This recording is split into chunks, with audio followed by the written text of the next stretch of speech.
On February 2, 2025, the world watched in astonishment as the United States, in an unprecedented move, shut down the Panama Canal. This critical waterway, a linchpin of global trade, fell silent.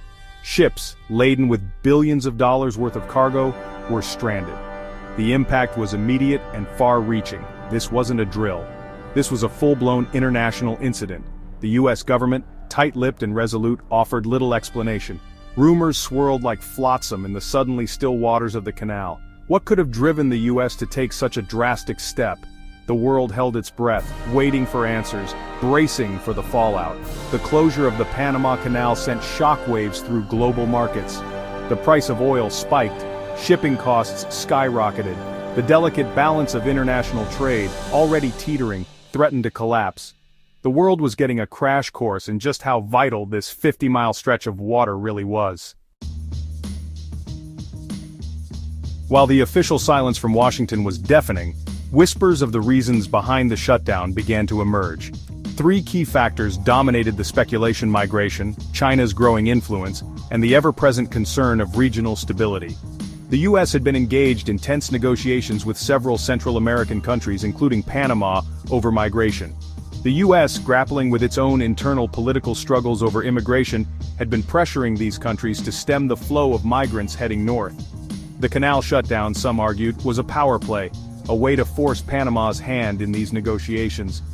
Adding fuel to the fire were concerns about China's growing influence in the region. China, through its Belt and Road Initiative, had been investing heavily in infrastructure projects in Latin America, including Panama. While these investments were ostensibly economic, the U.S. viewed them with suspicion, seeing them as a Trojan horse for Chinese military and political expansion. The shutdown came just weeks after a high-profile visit to Panama by U.S. Senator Marco Rubio. Rubio, a vocal critic of both China's global ambitions and Panama's handling of the canal, had used his visit to issue a stark warning. He urged Panama to curb China's influence over the canal, hinting at unspecified consequences if they failed to do so. The Panama Canal is a vital waterway, not just for the United States, but for the entire world, Rubio had declared, his voice echoing with a seriousness that belied the tropical heat. We cannot and will not allow it to become a tool for those who seek to undermine international order and security. Panama, however, had dismissed Rubio's warnings as interference in their internal affairs. They maintained that the canal was under their sovereign control and that they would not be dictated to by any foreign power. This defiant stance, some analysts speculated, might have been the final straw, pushing the U.S. to take drastic action.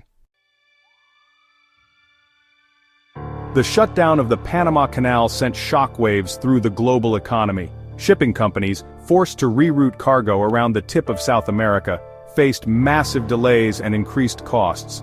Global supply chains, already strained by the COVID-19 pandemic and ongoing geopolitical tensions, creaked under the pressure. The diplomatic fallout was equally severe. Latin American countries, already wary of U.S. influence in the region, condemned the shutdown as an act of aggression.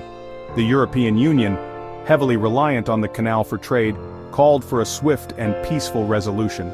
Even China, normally guarded in its public pronouncements, expressed serious concern over the situation. The shutdown of the Panama Canal was not just a regional crisis, it was a global one. It underscored the interconnectedness of the world economy and the fragility of the international order. As the world anxiously awaited the next move, one thing was clear: the stakes couldn't be higher.